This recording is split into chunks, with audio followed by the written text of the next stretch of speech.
from a whole pattern of books, which I think you probably, for $20, you'd never photocopy that if you took out the articles and even if you could find the original journals that they were in. And certainly these are incredibly better than the articles that I sent to Dave. So I don't know how he's enhanced them, but it must have taken him ages to do it. Let me just say a word about Volume 1, which some of the pictures in there are not very good, and they were not intended to be, you know, particularly for this course, but I thought that it might be a good idea to do this. What I'm doing with the Institute of Graduate Physical Therapy, or the Institute of Physical Therapy as it's now called in St. Augustine, is to produce a training manual for thrust courses with Stan Paris. It's mostly my stuff that's in here. And what we did was we just took a whole lot of pictures on black and white film, not particularly studio quality or anything, to get together a group of techniques. And then what will happen when I've described the techniques and we've decided if that shows up well, is to go back into a studio and do them in terms of studio quality pictures. There's about another 60 or 70 pictures, I guess, because I did this last time I was in St. Augustine, which is just about a month ago. So this is a sort of an experimental thing, but I thought that it would still be very valuable to you.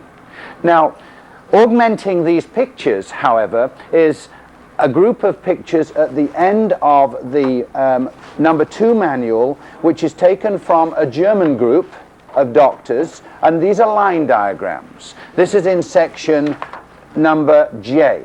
So that what we'll have at the end of this course is your descriptions of the things that we've been doing.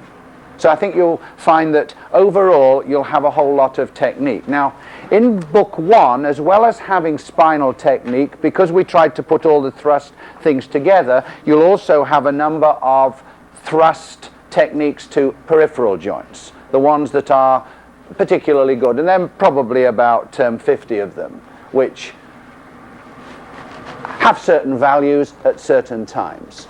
So that's what these 2 manuals are for. We've not actually produced this one until about a month ago, and the enhancement that Dave's done on here I think are better than the original black and white pictures, which were just done on Ilford black and white that comes out under a color processor so we could get them quickly, and these seem to be better. Now, let me just do a sort of traditional thing for my benefit, because I'd really like to sort of make sure I know all your names. Many of you I know by sight, of course, but you tend to forget names as 2 or 3 years goes by. And we have Bill, I think, is from the Institute of Graduate Physical Therapy, and it's very nice to have you here, just the same as we had one of the fellows from this group that went to St. Augustine this year, and that was kind of nice too, to have that. And previous years we've had people from Denver on the Institute's course in St. Augustine. So it's been a very nice kind of glasnost thing between 2 totally different systems. And I know in the past that many of the things in North America have kind of been very, very parochial. If you've done this course and this course and this course belonging to a particular group, you're the only ones that are allowed to go on. And this, to me, has not been a very good thing. One of the things with the North American Institute is that we've always accepted that people that have done equivalent training and can prove it can always come in onto our training. I think this is absolutely imperative, and I hope that it means that people that have done this training will be able to move into other groups. And I'll say a little bit more about that later on. What I'd like you to do, though, is to just introduce yourself so I can kind of just get it in my mind by coffee break who you are, so that I can call you by name, which is important to me, and say what you want out of this course, and perhaps just say, you know, the training that you've had in addition to the one that I would recognize, which is the North American Institute, you know, through our quadrant courses and so on, so that we kind of get a feel of the wideness of your experience. Kelly, just start. Well, I'm Kelly Reed, and in addition to these courses, I've taken Paris's S1 and 2, and Great. I can't remember about, is there 3? I don't remember. There's an S3. And Kaltenborn's mobilization, and those are the main manual therapy, other than taken some muscle energy courses Mm-hmm. out of Edmonton. Very good. You perhaps should be teaching this course. That's excellent. I think not. I'm David Depler, and most of my continuing has been through the North American Institute. I've done a little bit of work in Holland, and mostly what I would like to get out of this is to add to the thoracic manipulations that we know and start working more hard and surgery. Tell us a little bit about your Dutch experience. What did you do in Holland? Started there right after undergraduate work and was there for Are you Dutch? 6 months. No. No, you don't have a Dutch-English accent, that's for certain, or a Dutch-American I worked very accent. hard to lose it. Yeah. Yeah. The program there was based a lot on Kaltenborn Syriacs and Evian techniques. And I was there for 6 months, and 4.5 months of it I was actually in class. Yeah, that's great. Excellent. Anne Clark Link. I'm the right brain part of David and Anne. But my other courses besides Institute have been some with Ola Grimsby. Done a lot of muscle energy. I've done worked in Feldenkrais work, so I've looked at total body plan movement things as well. I find coming to a Manip course where everything is so exacting to be quite a challenge for my right brainness. And so I'm looking forward to learning how to really zero in and not just go with my intuition. Good. Joe? My name is Joe Paterno, and other than the North American Institute, I've taken, it's been about 10 years ago, Syriacs, some muscle energy. Otherwise, it's been pretty hit and miss, so it's been there. And I guess my expectation is just to enhance what has been built upon. Began, I think, with your gateway course up at OHSU, probably, I think it was in '88. And, Long time ago, yeah. glad to have gone this far. Yeah. Great, thanks, Joe. Boyd? Boyd Bender, and outside the Institute, I've taken also Stan Paris's S1 course and multiple other various courses. I guess Rockabato, I've taken several of his quadrant and TMJ course. Yeah. Very good. Sandy? I've got your name here.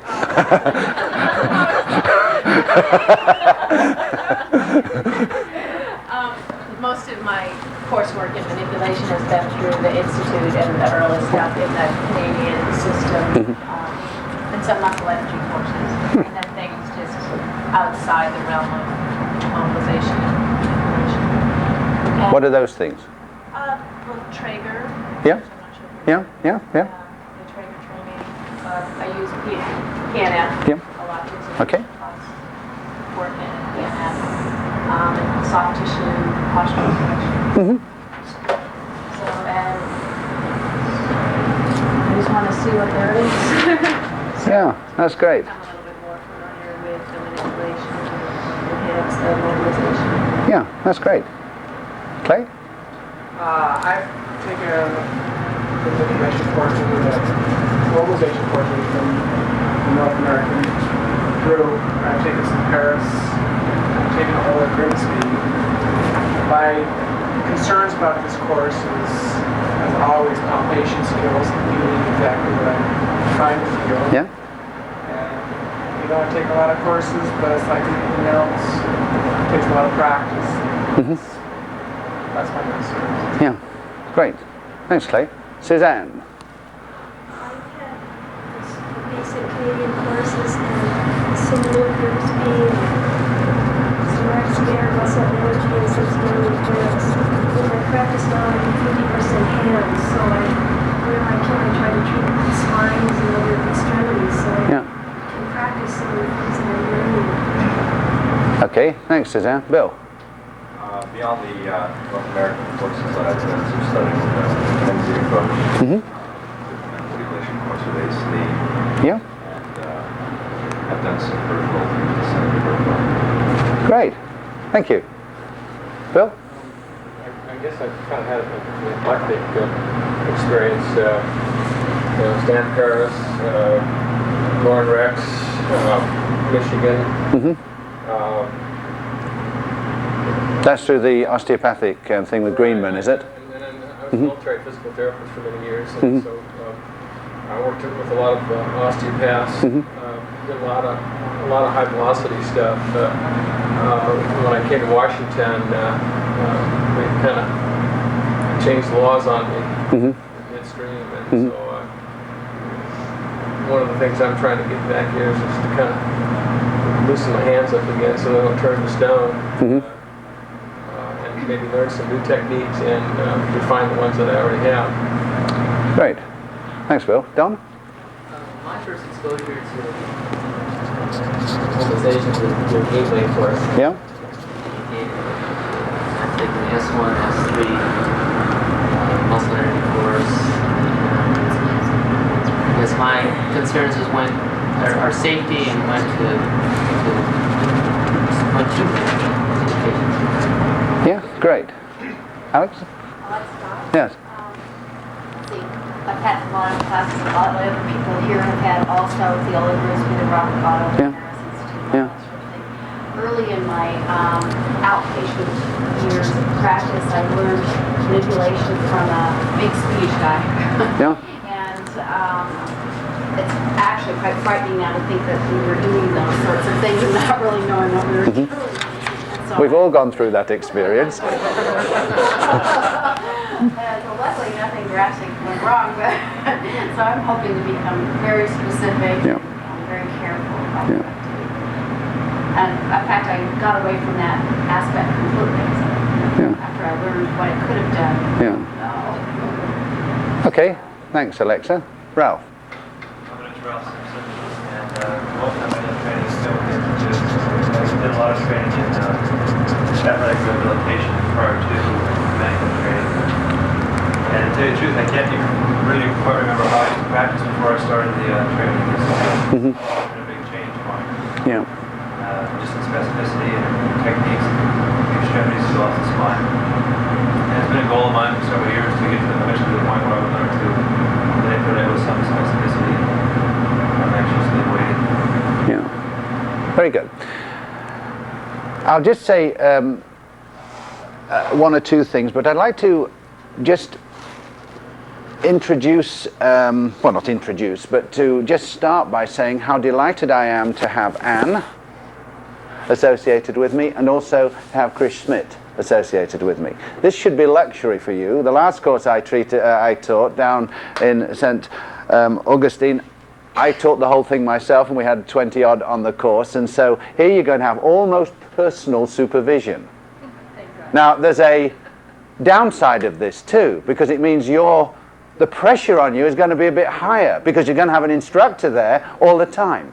So there's an upside, which is this personal supervision, but there's a downside, which is you'd better be on the ball all the time because we're going to be around looking at you all of the next 6 days, and that should be a great advantage to you. So I'm really, really delighted. Anne and I have had a very similar background. Oh, she can tell you. You know hers, but you let you tell her for Bill's sake. I was fortunate enough to train with Dr. Syriacs in London and worked with him in a London hospital for a year after that before I moved to Canada. And then again, I had the fortune of meeting John Oldham in a ski lodge, and he launched me to a course in the Canary Islands in 1975 where I started to learn Kaltenborn and the Norwegian system, and then started teaching in Canada in the emerging manual therapy system there, starting in 1976. In fact, as soon as we got back from the Canaries, the three of us that were there were told by Cliff Fowler that, right, we can start teaching now. So we were plunged into the teaching, and then throughout the time there we were exposed to Brockovado, to Baer, to the osteopathic approaches, as well as Mackenzie. And then I passed my Canadian manipulation exam in 1982 before I moved down to Portland. And since being down here, I've been fortunate enough to find a group of very interested manual therapists that's enabled me to keep my teaching skills going and keep my enthusiasm for learning this stuff up. When we brought Earl down for the first time, how long ago was that? 5 years ago? That was launched the North American System courses here in Portland, and it's been exciting, I think, for many of us since to see so many people go through the system, as well as so many people want to find a system and go all the way through to certification. That was one of the major requests of people, that they wanted an examination at the end of it. They didn't want to take many different courses. They wanted a direction to follow and certification at the end of it. Great. Bob, I've forgotten you, but I'll come back just in a second, because we'll have Chris, being as we're on to this theme at the moment. Chris, tell us about yourself. I'm trained in the Netherlands, as everybody will know about my accent, of course, because here is the Dutch English accent. Yes. We need that, Chris, we need that, yes. In the Netherlands we have a couple of systems. I'm trained in the Eindhoven system. That's a system with a biomechanical approach and also with a neurophysiology approach. It takes 6 years to be a manual therapist in the Netherlands. It also includes 360 or 400 one-on-one supervision hours. And I'm a fellow of the orthopedic manual therapy group from the Netherlands. Great, thanks Chris. It'll be really good to have you sort of associated with us here and get some different ideas. Barb. Follow that.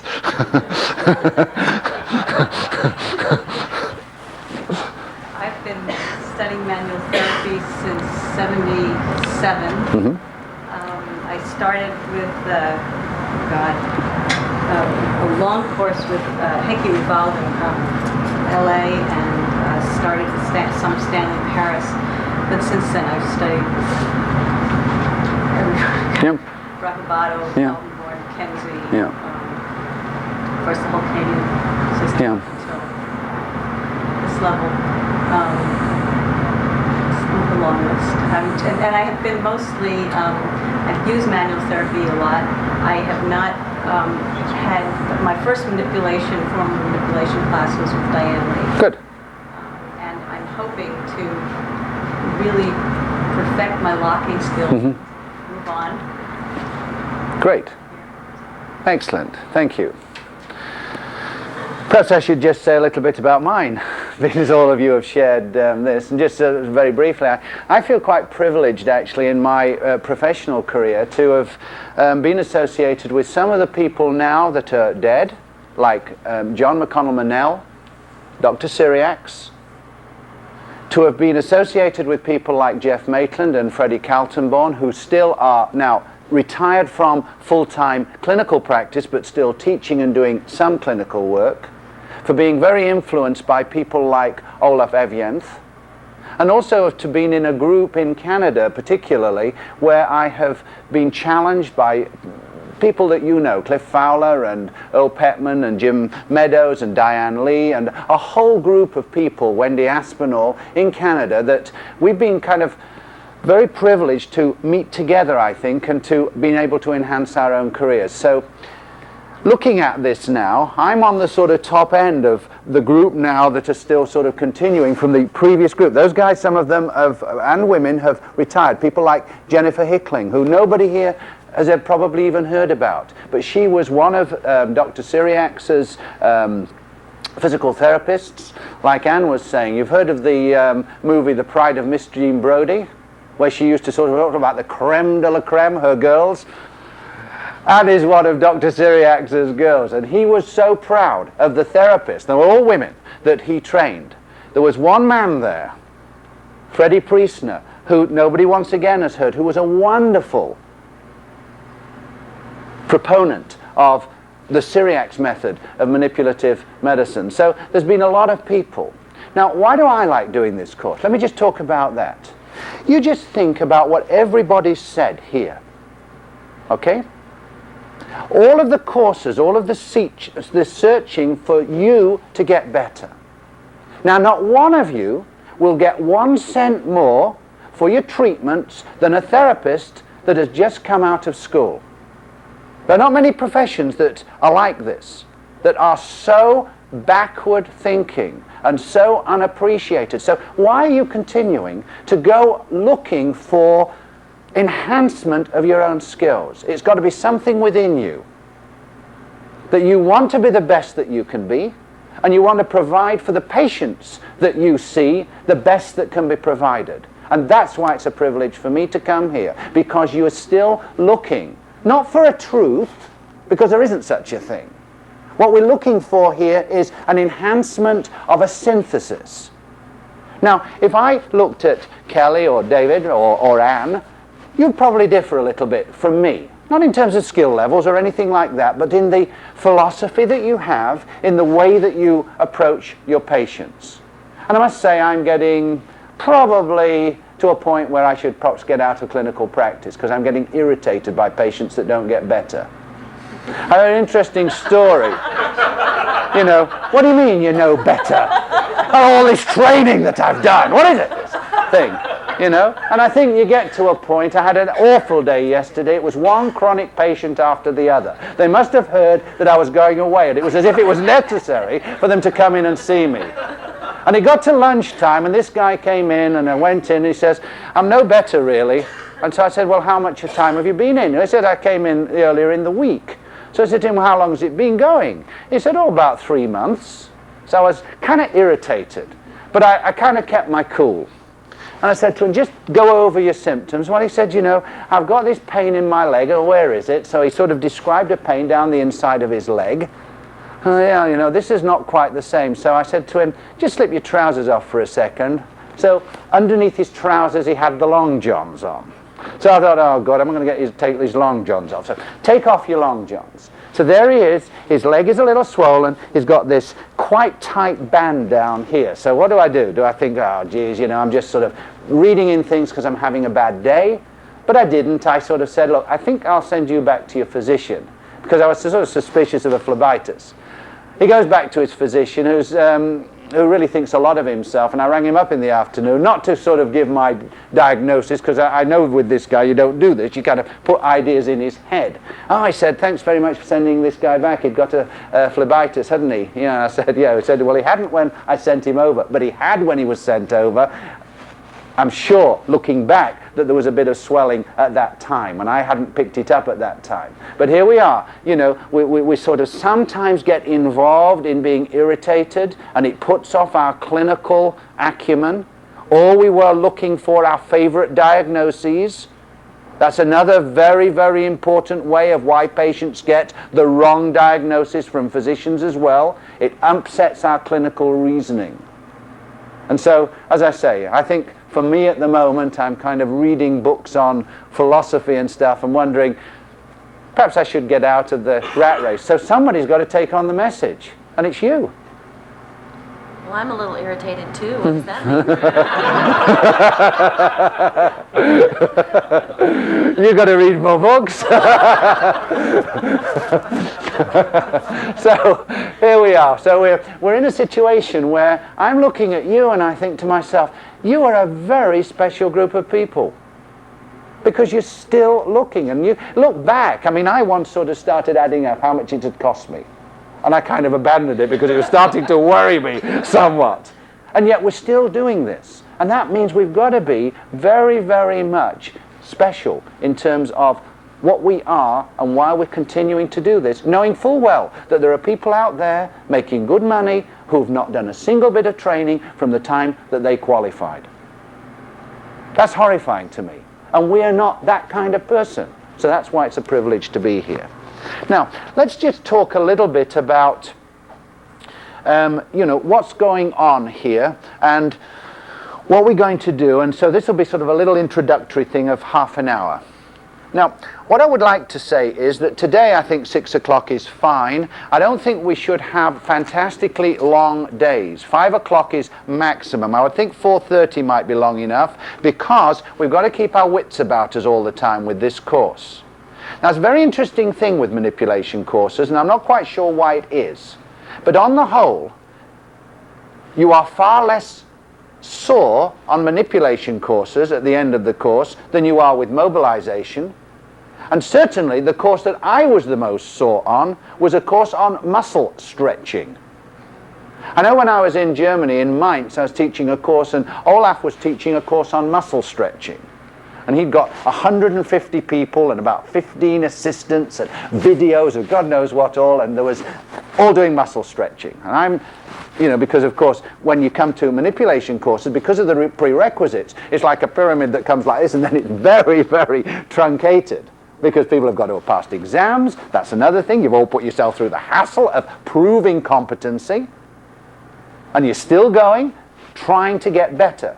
And so I'm doing the manipulation course, and we're doing perfectly fine. We have a couple of people on there that have just had motor vehicle accidents and still got collars on, and we're still doing okay. And there's Olaf, after 3 days, they're still on the hip joint. And you sort of see these people going down to the coffee break, walking very, very gingerly.